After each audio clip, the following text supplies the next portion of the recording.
I'm sure you're all aware that Dr. Ortiz needs no introduction. And today he's back by popular demand to talk again about James Baldwin. I do want to remind you that he's going to be shifting focus a bit and talking about Dickens and Great Expectations during the summer. And this is announced far in advance, so you have a chance to reread Great Expectations, which I'm sure most of you read, 50, 60 years ago. Again, even though Paul needs no introduction, I'm going to refresh your memory about his path to academia. He received his PhD in history at Duke in 2000. But he is a third generation military veteran and a first generation university graduate. His pathway to academia included years of organizing work with the United Farm Workers, the Farm Labor Organizing Committee, and many other unions. He's currently president of the United Faculty of Florida, UF, and this union represents tenured and non-tenured track faculty at UF, and I'm sure you've seen his name in the Gainesville Sun in recent weeks in relation to that position. But he seems to do everything and be interested in everything. But again, this morning, he's back by popular demand to talk again about James Baldwin. So, Paul, it's all yours. All right. Well, thank you so much, Roy. Thank you so much, Julie and Roy, for organizing this and making this happen and bringing us all together. And it's always an honor to be introduced by Roy. Our community owes such a huge debt to Roy in so many ways. And I'd be remiss, Roy, if I forgot to send greetings from your dear friend, Dr. Mark Barrows, who we recently interviewed at the Proctor program and he talked a lot about the role that you and Sam Proctor and other folks played in saving and preserving the Northeast section of the University of campus, which we now refer to as the historical section or the historic section of campus, but which we came very close to losing it to young and aggressive architects in the 70s and 80s who wanted to put their imprimatur on a new kind of, I don't know, 21st century or sci-fi look UF. And so I'm grateful, Roy, that you saved the Northeast campus from looking like Turlington Hall, like every building could have looked like that eventually. So good morning, everyone. It's really an honor to be back with you. We've been going through an odyssey of reading just some great books over the years. And I want to express my gratitude for you in keeping us kind of focused, or actually not focused, where we've been all over the map.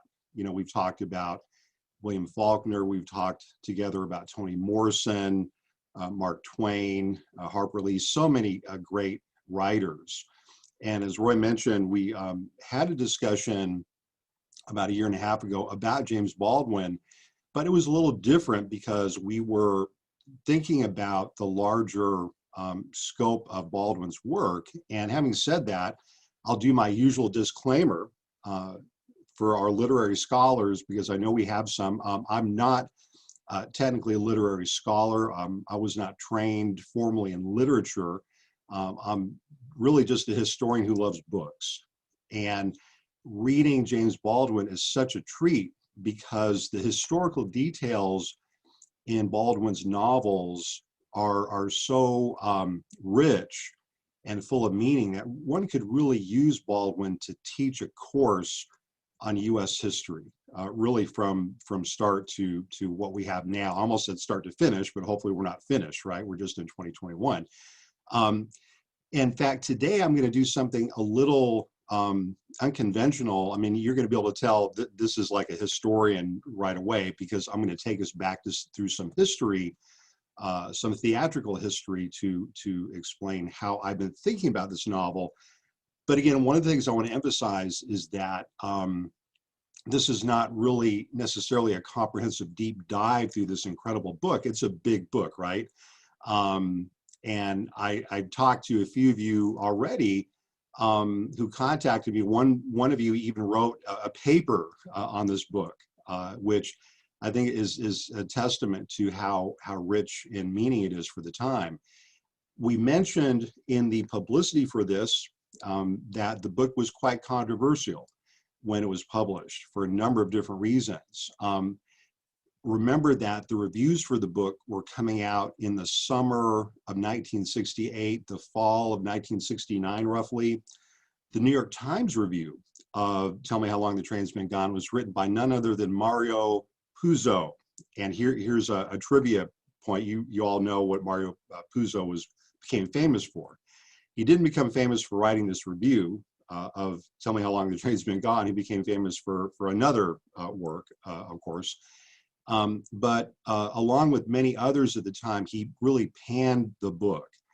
And I can give you the reference to the review. I won't read it today, but it did come out in June 1968 in the New York Times. And it was part of a new generation of reviews that were very hostile to Baldwin and generally accused him of writing propaganda, political propaganda, which Puzo accused Baldwin of writing, and essentially saying this wasn't really a novel, it was a propaganda piece. And other reviewers essentially began writing roughly along the similar lines, reviews of Baldwin, often accusing him of being anti-white and not moving with the times. And a typical tenor of a review, not necessarily for this book, but for other books that Baldwin published from about 1966 onwards, the typical tenor of a review was that Baldwin had not changed with the times. He had not appreciated how much racial progress had been made in the United States, and that he had somehow kind of fallen behind other writers, so to speak. So let me go into, right now I'm going to share my screen and hopefully come up with the presentation for this morning. The last time we talked about James Baldwin, we did probably talk more about his essay work because if you remember, we screened I'm Not Your Negro, which was a new documentary at the time about Baldwin. And we talked about the reassessment of Baldwin that has happened really since the 80s. And again, when Baldwin passed away, he had been more or less really cast out of the New York literary establishment because, again, people felt that within that establishment, people felt that his writings had not kept up with all of the supposedly amazing progress that had been made in race relations. And at our last meeting, when we talked about Baldwin, we talked about, coming full circle in a sense, that people now are really gravitating to Baldwin in ways that seem to me nearly impossible, because when I was in grad school in the 1990s at Duke, we rarely talked about James Baldwin.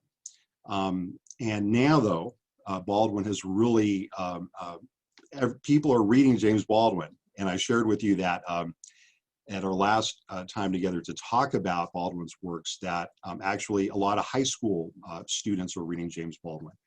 I actually have a copy, and I didn't have the cover anymore, for Go Tell It on the Mountain by Baldwin, because my introduction to James Baldwin was also in high school.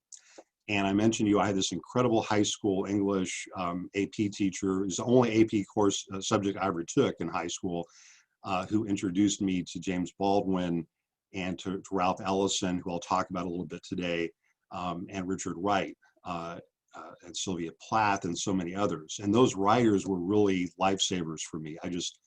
They really taught me about the problems of the world I was living in, and that I wasn't the source of those problems. And that's one of the reasons why Baldwin, I think, continues to resonate, because he gives us a sense of the broader society and people struggling to come into their own. So what is Tell Me How Long the Train's Been Gone about? it's about so many different things. And again, today I'm going to kind of zero in on this remarkable character, Leo Proudhammer.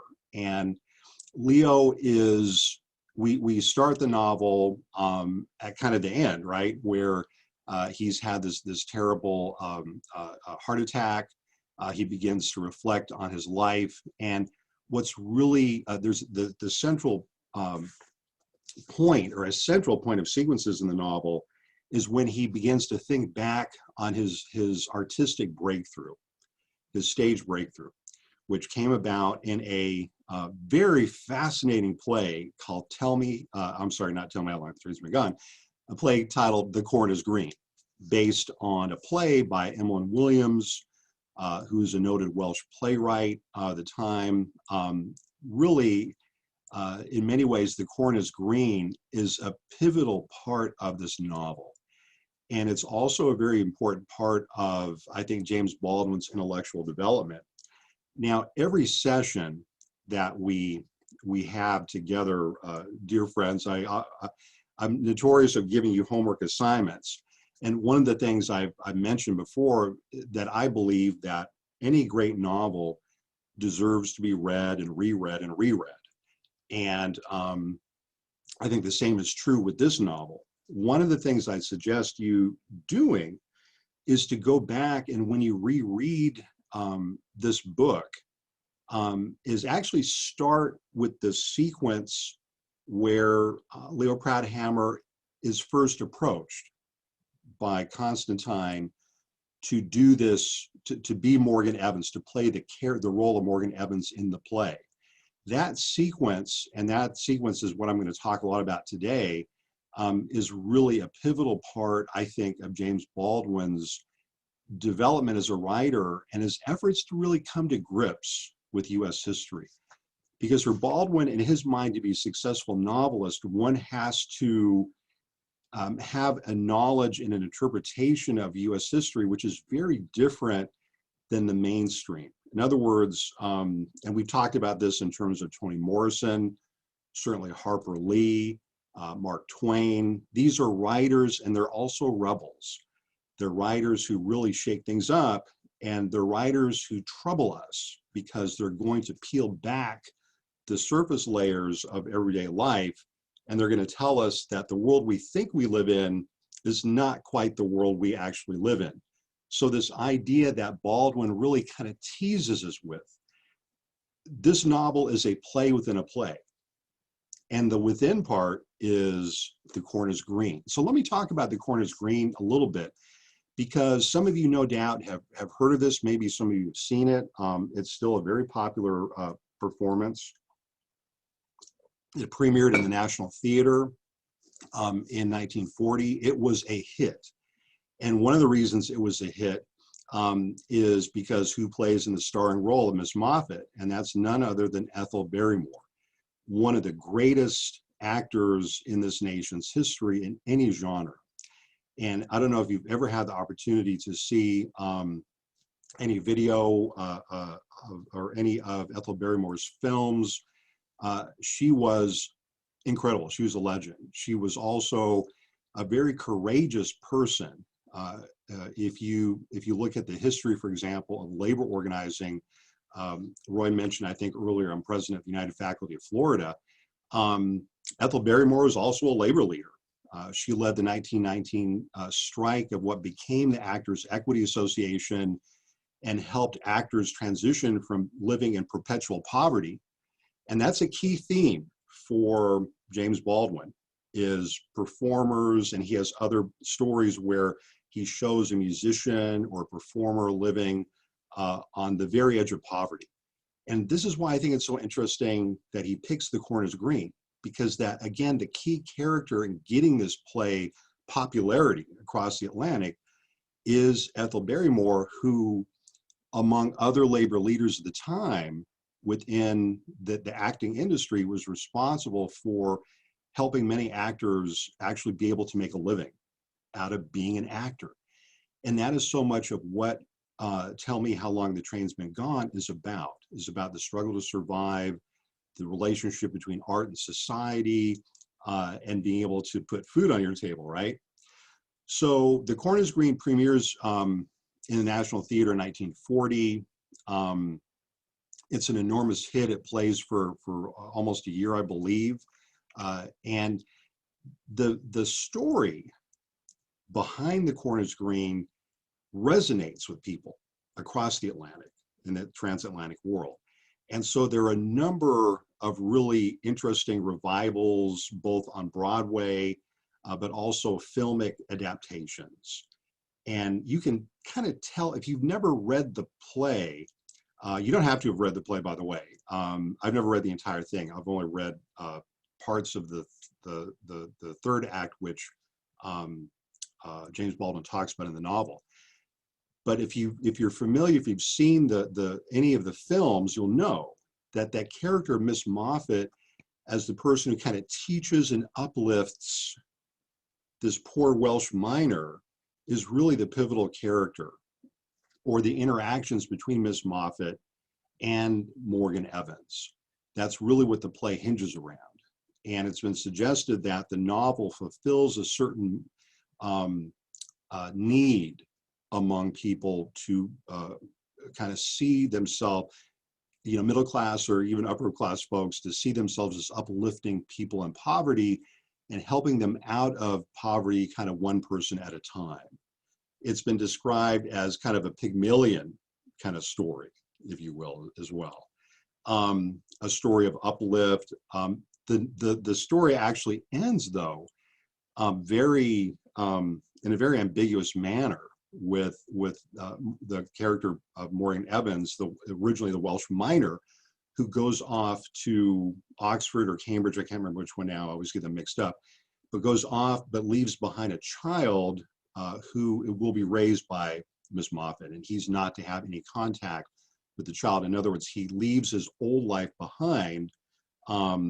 He had an affair with another woman in his mining town, but the idea is that he's going to go off and become educated and maybe uplift his people. But it's kind of very ambiguous, kind of ending.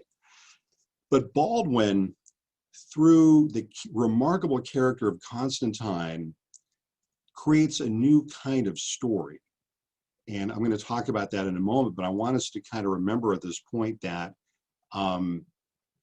Leo Proudhammer, this is his breakthrough, is playing this role. And these are the women that give you a sense, Betty Davis, Katharine Hepburn, Cicely Tyson, that gives you a sense of the gravity of the role of Miss Moffat, the power of that role. And those of you who are New Yorkers, what is the significance, by the way, of staging the play in the Lower East Side? That's just an open question, and maybe we can talk about that during Q&A. But those of you who are New Yorkers or New York aficionados know that Baldwin loves New York geography, the street names and the numbers and the buildings. And it's so important to this story that this play is rehearsed, performed, and staged in the Lower East Side of New York, not in Greenwich Village. And Baldwin tells us this, so this is an open question. What is the significance? Why does Baldwin go to these lengths to say this is really a Lower East Side production? So that's one question for you to kind of consider. So the character of Constantine, he's a remarkable person. He's this first generation Greek immigrant.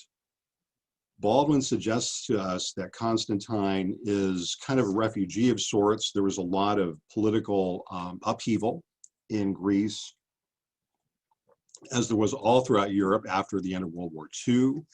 There was an attempt at a revolution. Many people left Greece.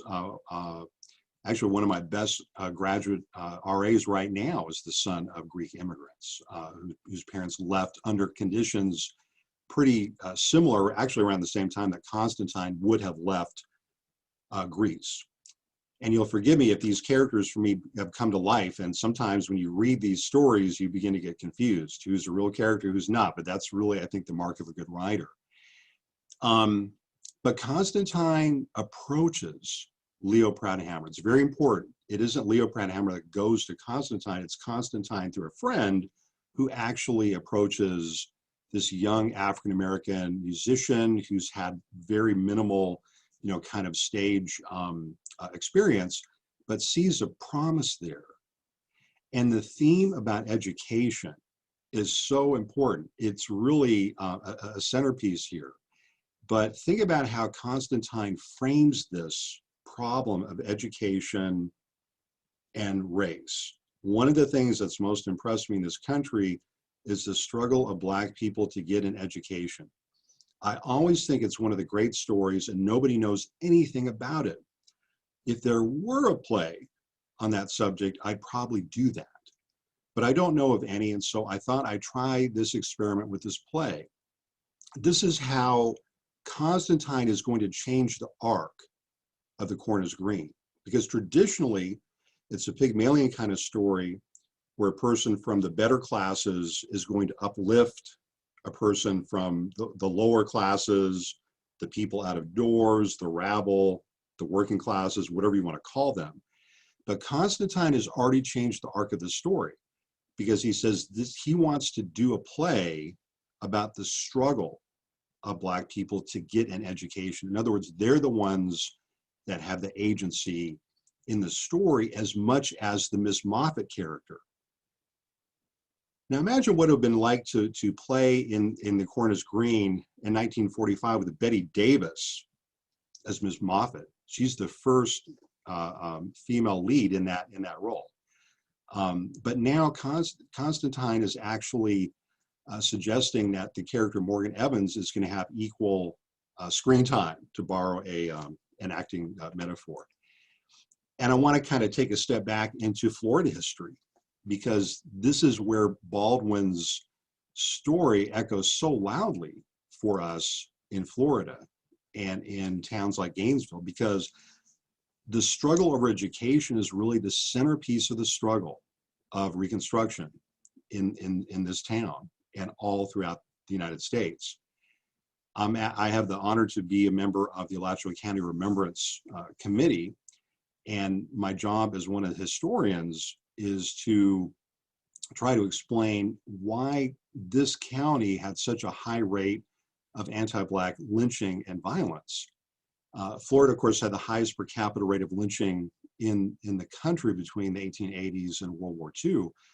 And in Alachua County, within that violent rubric, is even higher than most other Florida counties. Why is that?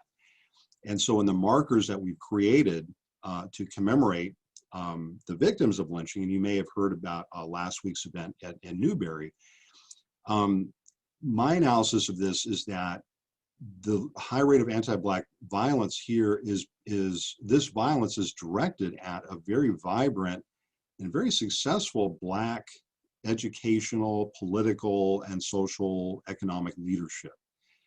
If you look at people like James Dean, who I pictured here, he was elected to a judgeship actually in what became Monroe County. He was disbarred because he was accused of performing an interracial wedding. He was actually brought back to the bar over a century later by Governor Jeb Bush, I believe. Well, James Dean came here to Gainesville in 1884 as part of this incredible emergency meeting called by Black leaders all across the state of Florida to try to deal with the Ku Klux Klan, voter suppression, the loss of Reconstruction, the loss of political power. And it's no mistake that they came here. They came to Gainesville. And because Gainesville really was the seat of Black leadership in Florida in the 1880s. And so James Dean here, I won't read this, but he's giving a vision of Black politics, and this is really the core of Black politics during Reconstruction through the late 19th century, is let's get over slavery. Slavery's over. We need to rebuild the society, and we need to build a society of schools and of learning and of teaching, and we need to replace the plantation and the prison with schoolhouses. And believe it or not, this was the most controversial political position you could take in Gainesville in 1884. is this idea of Black education. Why was it so controversial? And this gets us back to what Baldwin is trying to point out to us in his novel. It's controversial because the society has long organized itself against Black education. And I first really studied this when I was a graduate student at Duke working on my dissertation, which became my first monograph, Emancipation Betrayed. And what I learned was that with a very few exceptions, the white ruling class who took power at the end of Reconstruction in Florida were foursquare opposed to public education. And they only accepted public education insofar as they had to, insofar as there was pressure from below. Many of them didn't even want free public education for white children, for poor whites, that is. They wanted it for their own children, because that was the system that had existed in Florida and other southern states before the Civil War, right? It's African-American struggles during Reconstruction that create public education in the South that had not existed in any meaningful sense before the war for all people. When I was a grad student, again, I read year after year the proceedings of the Florida State Legislature, the Board of the Education Commission, and all its different permutations. And year after year, I read these really stinging arguments, not only against Black education, but against compulsory public education, period. It's tyranny. You can't force children to go to school. It's a violation of the American's birthright for choice. And especially the idea of educating African Americans was seen as just a terrible idea among wealthy white people in Florida and Tallahassee. Why would you do it? You're giving them options to not be sharecroppers or tenant farmers. In other words, you're giving them an option to become independent people. We don't want that. We don't want independent Black people. And this is a big part of Tell Me How Long the Train's Been Gone, is the struggle of people to become independent, people to have options, people to have a profession, to be able to practice art, and the importance of that. But in reality, in American history, that's been contested from day one, and it still is contested. And I concluded that section of Emancipation Betrayed trying to explain to folks the origins of modern politics in the US and the ways in which code phrases like getting tired of paying taxes have race at their roots. But many people don't even know that, because unless you know the history, you just don't know that. So the Corner's Green is really about this struggle of education, the intersection of education, economic progress, economic security, and artistic freedom and individuality. That's the other, there's so many different themes that are at play here. Baldwin, again, builds on the earlier work. And one of the things I think that our colleagues like Richard McMaster could talk more about would be these really powerful connections, transatlantic connections between African-American and Welsh literatures. There's a great kind of sharing.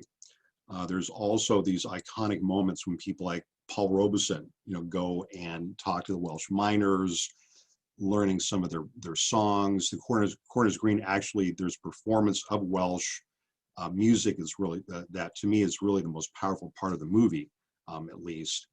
But remember, again, Baldwin is taking this really interesting story and he's rewriting it in the 1960s now.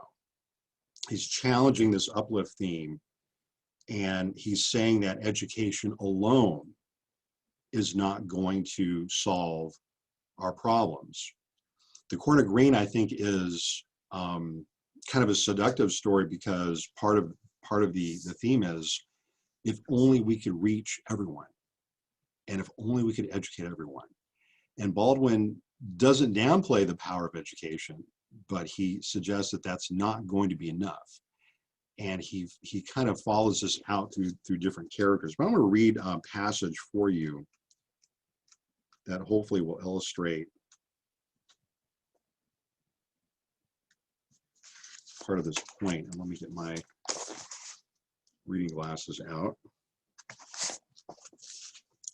So this is on page 433, and this is in the chapter, and again, the part of the sequence where Leo Proudhammer is beginning to perform this role in rehearsals.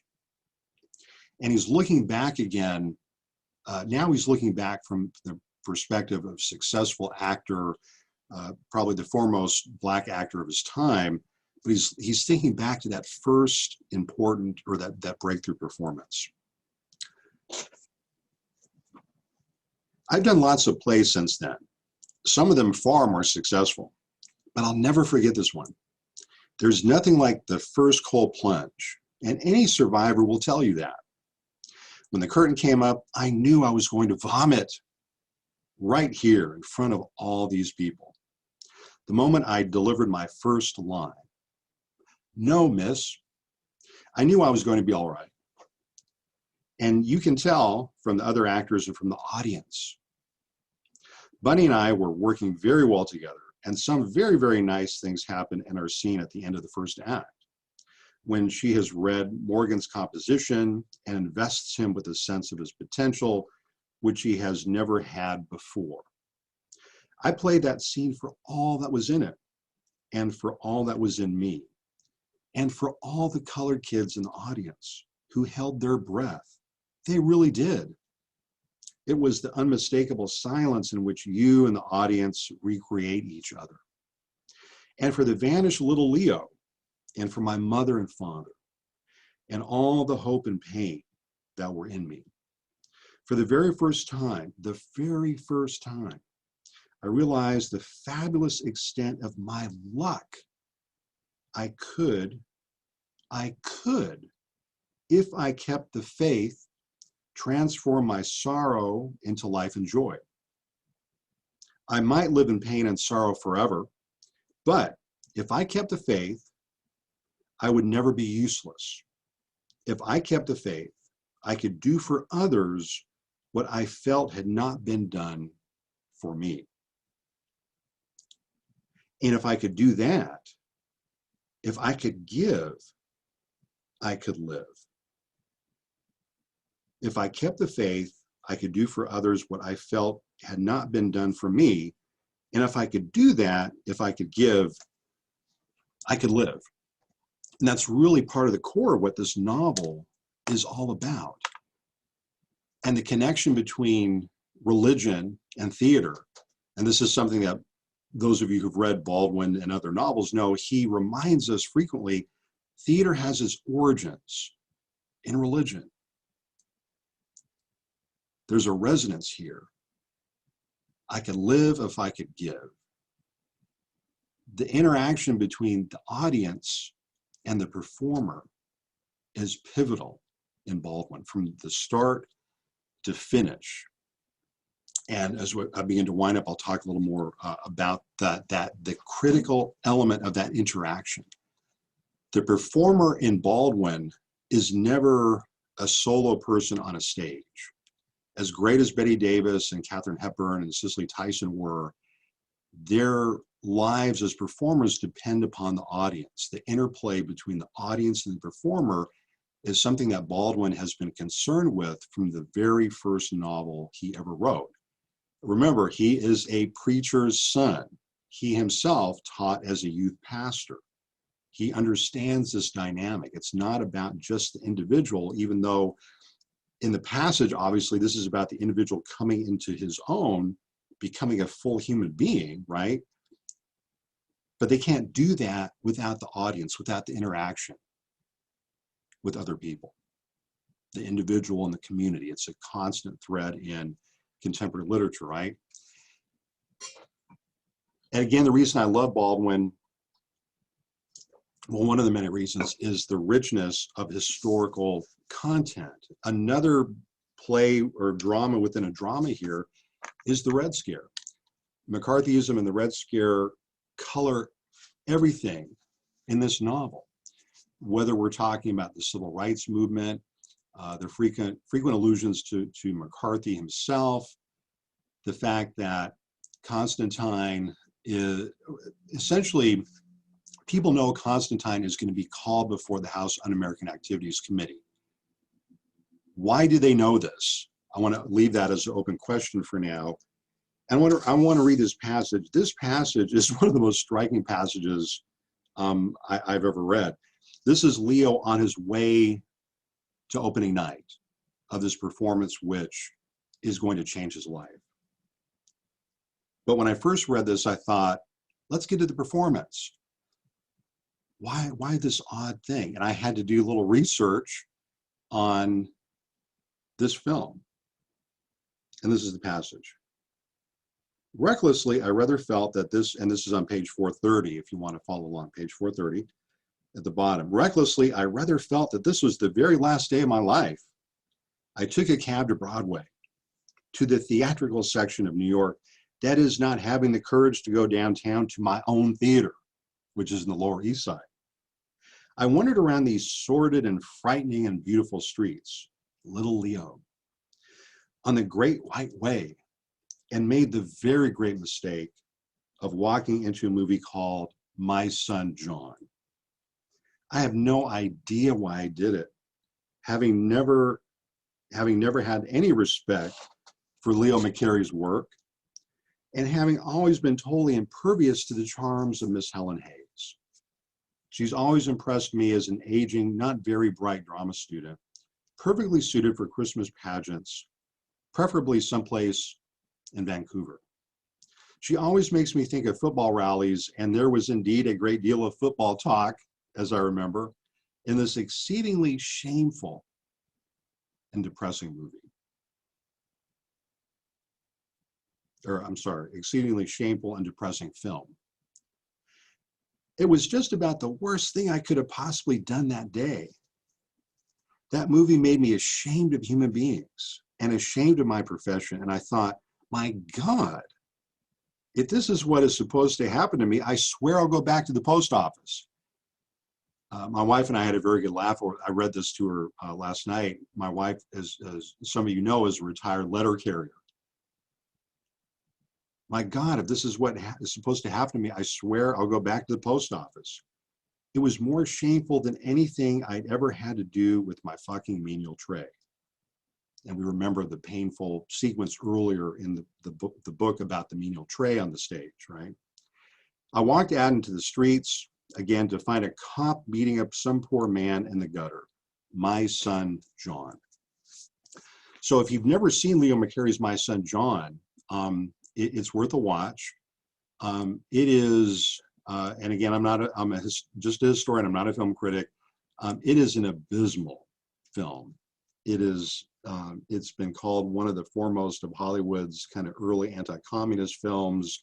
That's the whole point of the movie, is anti-communism and how we need to, the hero of the play is the father who is one of the heads of his local American Legion and is very patriotic, and the son becomes a communist. The mother is blamed, of course, because she's too overbearing, right?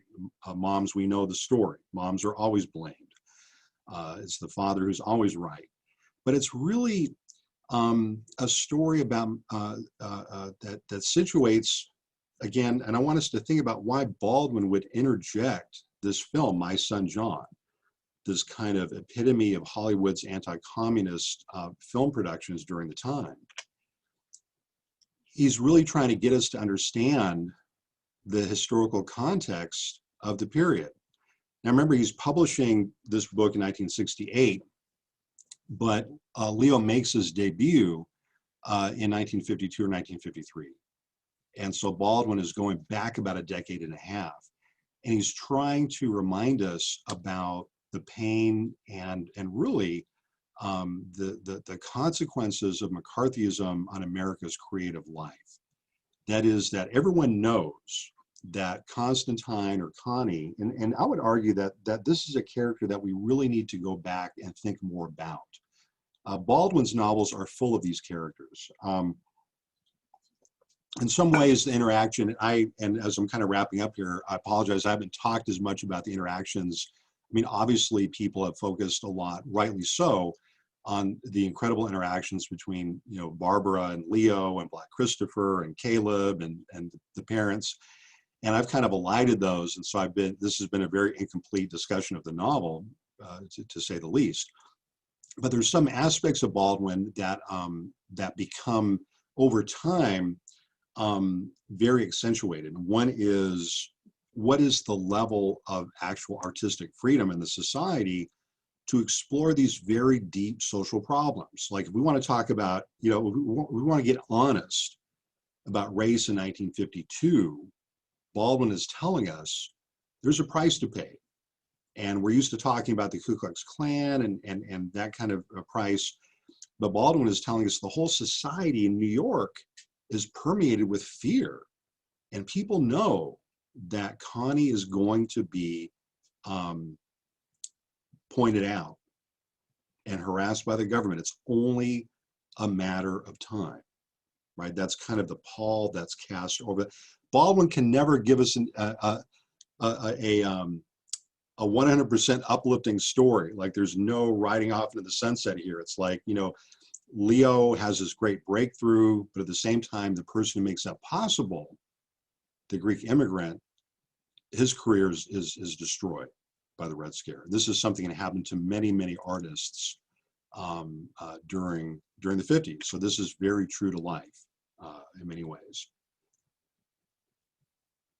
We started talking about the different remarkable women who play Miss Moffat.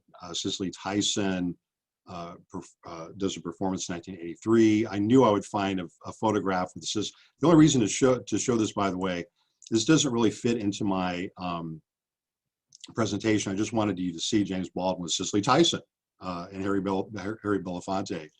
And unfortunately, an unidentified person, I can't picture the person to the left, my left of Harry Belafonte. But, and see, this would be the point where Roger Ebert would jump in and say, I don't understand why people put these still images or these songs in the middle of a movie just to highlight the still image or the song. That's kind of an inside joke. But to kind of wrap up here, I wanted to share with you, and I will give the presentation to Roy and Julie after, and you can read this at your leisure. I won't read the whole passage, but I wanted to give you kind of a sneak peek. I'm finishing an essay right now on oral history, and I've also been asked by the folks at Palgrave Macmillan. I've resisted this for years and years and years, as colleagues can tell you. I've been asked for years to write about my life in oral history, the field work I've done, the field work that we've done in recent years with the Samuel Proctor Oral History Program in Mississippi and Arkansas and other places, and I've kind of held off on that. Palgrave finally got me to say yes, and so I'm beginning to work on kind of a book or extended essay on what I've learned and what I think we can learn through oral history fieldwork, you know, getting outside of our comfort zones and getting out into the field and interviewing and talking to people and getting kind of embedded in different communities. And so Baldwin is becoming part of that essay, and especially the parts in which he's talking about this interplay between performers and audiences and how he's really breaking that down, and how reading Baldwin, I think, is very dialogical. And we've used this term in prior readings. That is, I think we made the same argument with Faulkner and Twain and Harper Lee, that these are writers who expect us to do some work when we're reading them. And dialogical learning simply means that's mutually constructed knowledge. So as the writer is giving of themselves, we the readers are also giving of ourselves. And new forms of knowledge are coming out of these books, which is why I think reading is so critical, more critical than ever, because it's one of the ways that new knowledge is created. And I think that's one of the reasons why Baldwin has become so popular again is that people go back to read him, and they may have been born long after 1968. Most of the people I talk to, many of the people I talk to who love Baldwin are in their 20s. And I mentioned earlier talking to high school kids in Los Angeles who are reading James Baldwin, not because they were assigned to, but because they picked up on something in Baldwin that really resonates with them. The honesty, the candor, the pain. This novel is painful to read. You know, it's just like you want things to turn out better for everyone. And even at the end, the characters are like, you know, we're just going to do the best we can. Barbara says, you know, look, I could have had a different life, but this is the life I have. And this is the life I embrace with my friends. It's not perfect. It's not comfortable oftentimes, but it's my life. And to kind of conclude, I wanted to take us back to an earlier moment in James Baldwin. And this is from, I actually had the,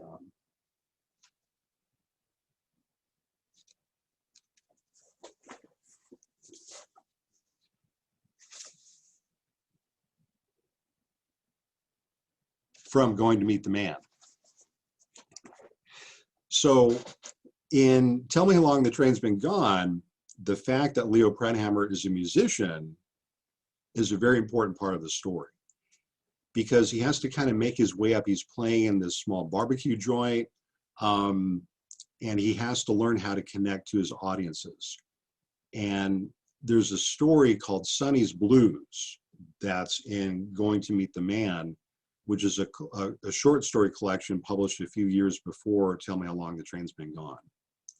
And I will read this passage, and you can kind of read it along with me, because I'm still working it out. And again, this is from the book that I'm working on for Palgrave about oral history. And so it's still very much a draft. And so tell me if you think I'm on the right track here. In Sonny's Blues, Baldwin described how a group of musicians led by a fiddler named Creole tells the story of their people's painful and exultant histories in a small Harlem nightclub. They do so without uttering a single word.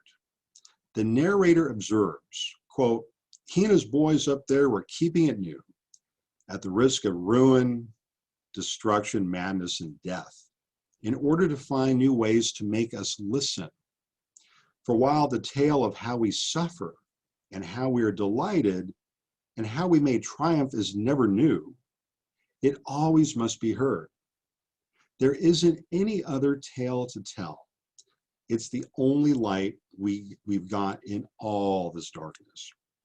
It finally dawns on Sonny's brother, a member of the audience, that this is a reciprocal performance that demands participation from all.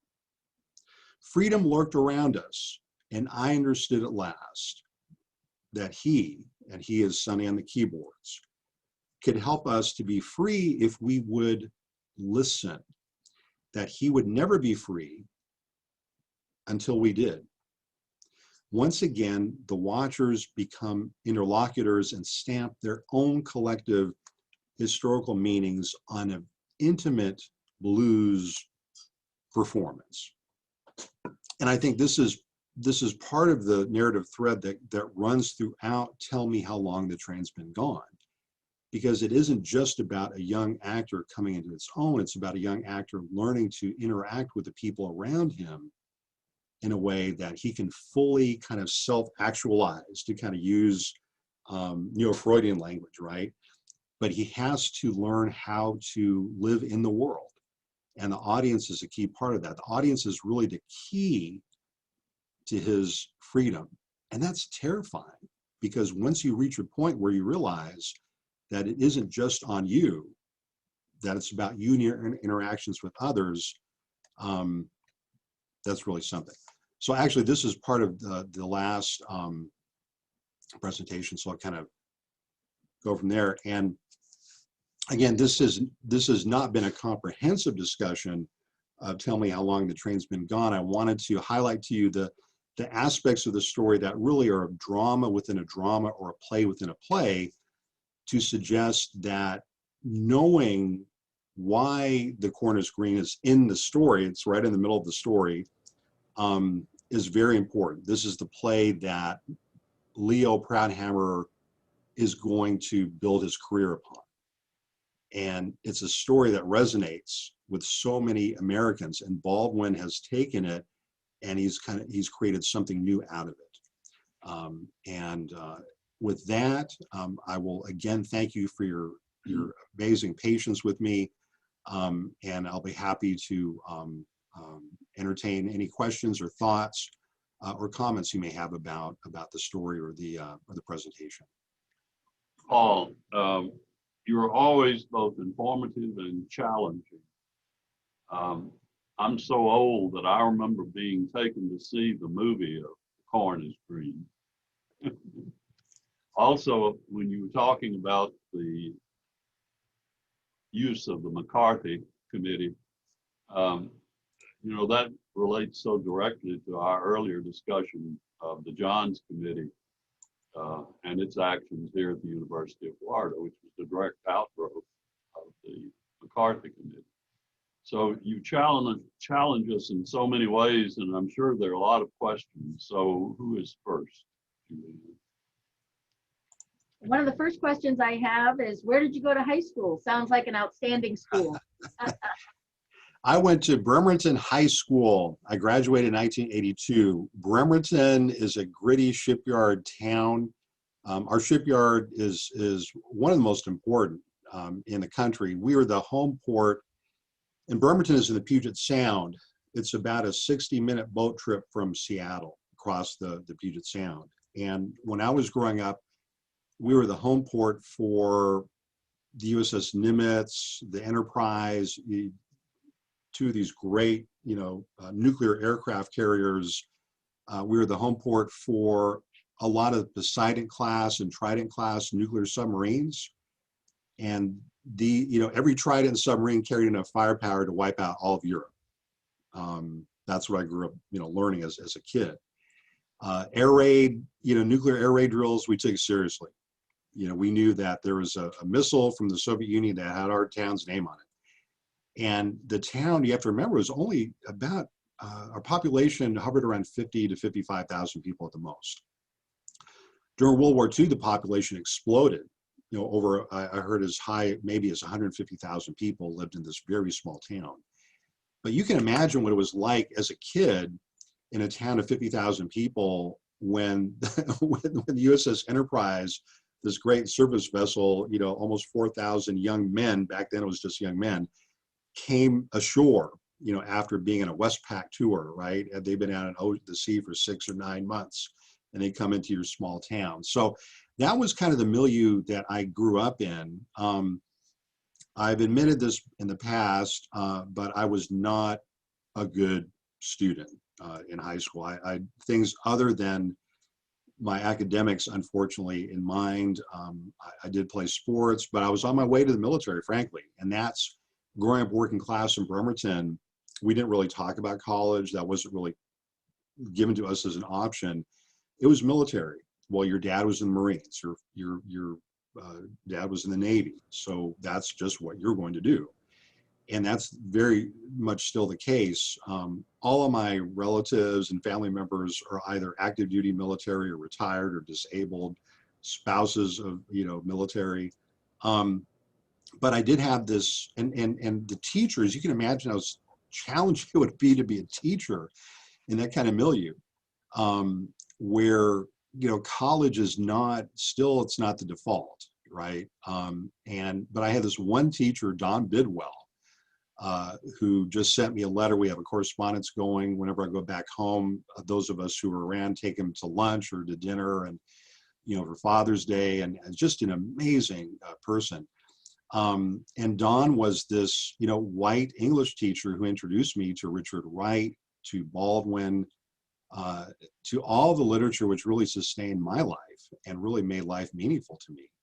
And he had such high expectations. You talk about a Pygmalion story. I mean, I walk into this man's classroom. He's telling us to read Shakespeare. Shakespeare? I'm not even sure I knew who that was. It's kind of embarrassing now, but and he sold us on why literature was so important. He had us reading Shakespeare in class. We read different, you know, and I can't say I understood all of it, and I don't even understand all of it now, but wow, it just made it so exciting. So yeah, Bremerton was a very interesting milieu to grow up on, and very Cold War. And I think that's why this novel very much resonates with me, because the Cold War is always present here. It was always present when I was growing up. Like I said, we took air raid, the drills very, very seriously. I could tell you what the closest air raid shelter was in any part of town that I was in at any given moment, because that's what our parents trained us to know. The closest air raid shelter to where I lived in my neighborhood was the Elks Lodge, and I knew exactly how to get there. Now, would it have saved us to go into the basement of the Elks Lodge in case of a nuclear attack? I'm not sure, but you know, it was something we did. Any questions? Paul, when I first came here in 1962 to the law school, we had a closet filled with supplies in case of an attack. And I was to go and be in charge of one of the sororities that was to come to the law school. And we were to pile law books up in front of the windows and live off of those supplies in the closet. So this was 1962, the Cuban Missile Crisis. It was a very exciting time on Right. those guard camps. Exciting to say the least, right? Well, I don't know, Roy, if I've ever told you the story. My father, it was in between his Marine and Navy career. My father was actually, the State Department tried to recruit my father to take part in the Bay of Pigs invasion. Oh. And we talk about that a lot, you know, all the veterans in our family, and we'll say, Dad, why didn't you go? You know, because at the time he was like, you know, 20 or 21 or something. He said, well, son, it didn't seem like they had a good plan B. Now that's interesting because that's factually true, but I give my dad a hard time. I'm like, Dad, how did you know they didn't have a good plan B? He said, well, something about it just didn't seem right to me, son. So he didn't go, and hence I'm here, right? So if he would have went, I doubt I'd be here with you all. But yeah, it's Baldwin frequently talked about, you know, McCarthyism, and we have to remember also Baldwin had a lot of friends who were performers. He had a lot of friends who were playwrights, you know, actors, choreographers. And again, while folks are thinking of questions, I'll kind of put out that question to New Yorkers about this. You know, what is the significance of this play being staged in the Lower East Side and not the Village? Like what does that mean? And this is a genuine question, because I think I kind of know what Baldwin is getting at, but I think I would need to really be from New York or to know more about it to understand. Like why? And Doe, I think you have your hand up. Doe? Well, I'm not going to respond to that question right now. I was, as a person who heard of James Baldwin many times, what would you suggest in order of the first 3 or 4 works to read? I'm so glad you asked that question. Now I'm going to look at the in front. This is the edition I have of the novel, which is Vintage International. Vintage is very kind because they'll usually put the novelists or playwrights' works in chronological order as a historian. I love that. That drives my literary friends nuts, by the way. They're like, it isn't chronology, Paul. That's the historian in you. You got to tame that, right? But I would suggest, you know, the first novel, Go Tell It on the Mountain. It's a very powerful story where it's also, you know, like most novels at some point, or I've come to the realization, and again, I live right down the road from the former chair of our Department of English. Most novels at some point have an element of at least semi autobiography, right? And I think Go Tell It on the Mountain, which was published in 1953 is really a story about preaching and being a preacher's son at some level. And that's, you know, that's what Baldwin's life growing up was like. I mean, to be a preacher or deacon's son, and all of the dilemmas that presented him with. And so I love Go Tell It on the Mountain. I think it's an amazing story. But then there are two lines, I think, for Baldwin readers now. It's interesting because people who come to Baldwin now usually come to him through the essays. So for example, I think we talked last time about The Devil Finds Work, which again is Baldwin's kind of, it's kind of social criticism, but also his film criticism. He has this remarkable essay or sequence where he talks about The Exorcist, right? And he connects The Exorcist to what's happening in the 1970s social life in the US. But I would start with Go Tell It on the Mountain. A lot of readers go directly to Giovanni's Room. It's a beautiful, powerful novel. And I just love Going to Meet the Man, the short stories, because it's kind of midpoint in Baldwin's literary career. And Going to Meet the Man, if you start with Go Tell It on the Mountain and then Going to Meet the Man, the short story collection, you'll get a great overview of Baldwin. You know, and one of that essay, Going to Meet the Man, is a heartbreaker. It will just break your heart. And it's about a small town in Mississippi where things are changing.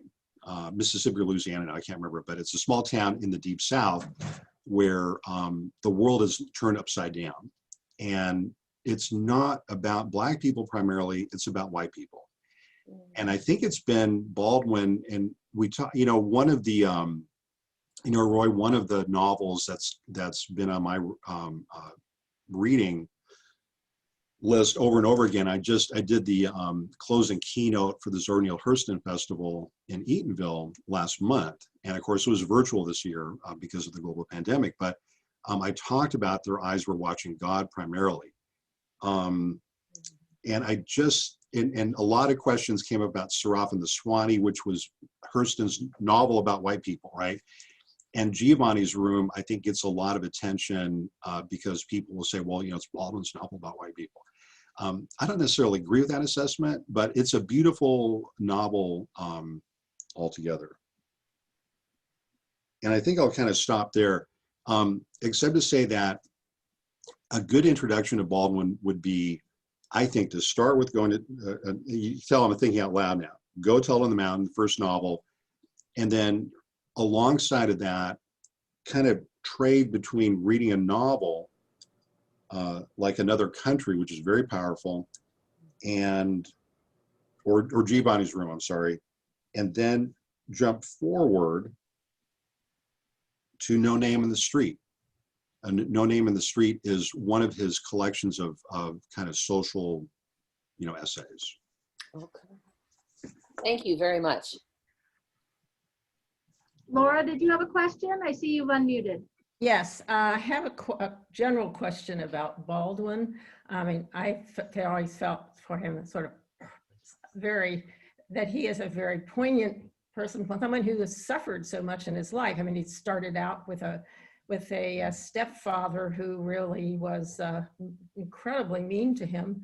And then on top of that, he had to deal with the discrimination against being Black. And then on top of that, he was also gay. And that's back in the 60s, that was particularly difficult. So my question about this is, and I really just want to know whether my information is correct or not. My understanding was when Martin Luther King marched in Washington in 1963, I had the information that he told James Baldwin he did not want him to be joined as a leader, I think because he was gay. Do you know if that's correct or not? Or, you know, Laura, that's a really good question. I don't know. I know that, you know, the lead organizer was Bayard Rustin. mm-hmm. You know, Rustin had been a labor leader. He had been he was a labor leader. He was also a conscientious objector during World War II.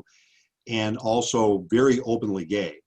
Mhm. And Dr. King asked Rustin, and the people, it was really the people around Dr. King more or less, who really asked Rustin, cool it, man. We just can't afford this to be out there. But see, the thing about Bayard Rustin and James Baldwin is they were the last two people in the world you would tell to cool it, because by the, Bayard Rustin was just very, out, but yeah, that's a big tension. And what it was like for Baldwin to carry this with him his whole life.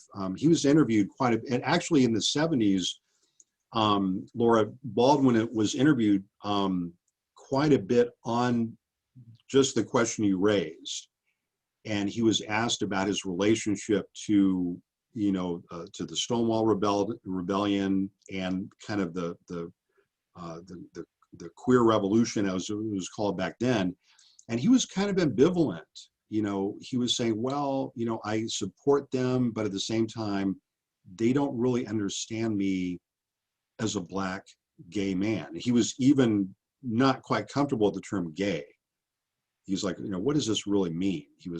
But if I could connect that, if you'll permit me, to Roy's commentary about why the play is set in the Lower East Side, I think that's part of Baldwin, how he's going to kind of try to deal with your question, is that it's really about trying to find a place where, I love Roy's saying, embracing immigrants in the Lower East Side. Yeah, that's what the Lower East Side stands for, right? The Village is already gentrified by 1952. It's becoming gentrified. But the Lower East Side is very different. There's much more diversity there. There's a working class Jewish population, there's Blacks, there's Hispanics, there's Greek immigrants. And I think that's what Baldwin is trying to get us to, I think that's the world he's comfortable in, is, yes, I'm a gay Black man, and I feel more comfortable in the much more diverse world of the Lower East Side than I do in the Village, which is still a little discomforting for readers. They're like, well, I thought the Village was kind of the paean of tolerance. It turns out this QAnon thing, I hate to change gears, but what I've been reading about the QAnon is that actually a lot of the promoters of this are from the Village, and in the old days, you'd be thinking, well, how could that possibly be? Highly educated people pushing that. But anyway, now I'm beginning to ramble. I apologize. Michael, did you have a question or comment? Well, I was just, I went to Columbia, of course, and our newspaper was printed on the Lower East Side at 4th Street and Avenue A. And at that time, it was a very rundown area. And the immigrants had largely moved out. And what I associate the Lower East Side with was strikes and socialism and the earlier influence of the European Jewish immigrants who settled that part of New York. And so perhaps because of Constantine's connection to the left, perhaps that was why Constantine would have been more comfortable on the Lower East Side to begin with. Yeah. Whatever that's worth. No, I think that's very, very astute. I mean, I think that, before the global pandemic, one of the museums which I just loved is the Tenement Museum. I don't know if any of you have had a chance. If you haven't had the chance to go, once we've kind of gotten beyond the pandemic, the Tenement Museum on the lower, what was used to be called the Lower East Side, was something that was discovered. Those of you who know more about it can correct me, but in my memory, it's that it had been really a tenement sweatshop, and it had been lost, had been kind of buried for years and years. And then there was a construction project sometime in the 80s, I think, and they rediscovered this, what had been a sweatshop where generations of Jewish, Eastern European immigrant workers had toiled. And it's become such a it's a very small place because it was a sweatshop. Sweatshops were very small. And remember the phrase, I think, settlement house theater. That's another phrase I forgot to talk about today, but that phrase settlement house theater also resonates with the histories of the Lower East Side. Because those of you who know, for example, about women's history, the history of social welfare, know that settlement house resonates with the history of working class life, the interactions between middle class social workers, the creation of the settlement house movement, and the intersection of theater in that. Bunny Nash is very uncomfortable going to the settlement house theater. It's not, again, it's not in the Village, you know, it's not on Broadway. It's very gritty, and as Michael mentions, it has a history in the Jewish working class, Eastern Europeans. One of the striking photographs, Michael, when you go into that, the museum, the tenement museum, it has these great kind of not quite aerial, but kind of street level photographs of the Lower East Side in like the 1890s and 1910s and 20s. And it's just packed with people going to work, you know, and as you mentioned, it is an area of the city associated with labor radicalism, socialism, very vibrant, but again, very different from kind of the art house of district. Well, I think we're a bit over our time, but Paul will be back with us introducing a series of oral histories done in St. Augustine of early figures in the civil rights movement there, as well as doing the Great Expectations. So we will welcome you back anytime, Paul. Thank you for today, and I will see some of you at 1:30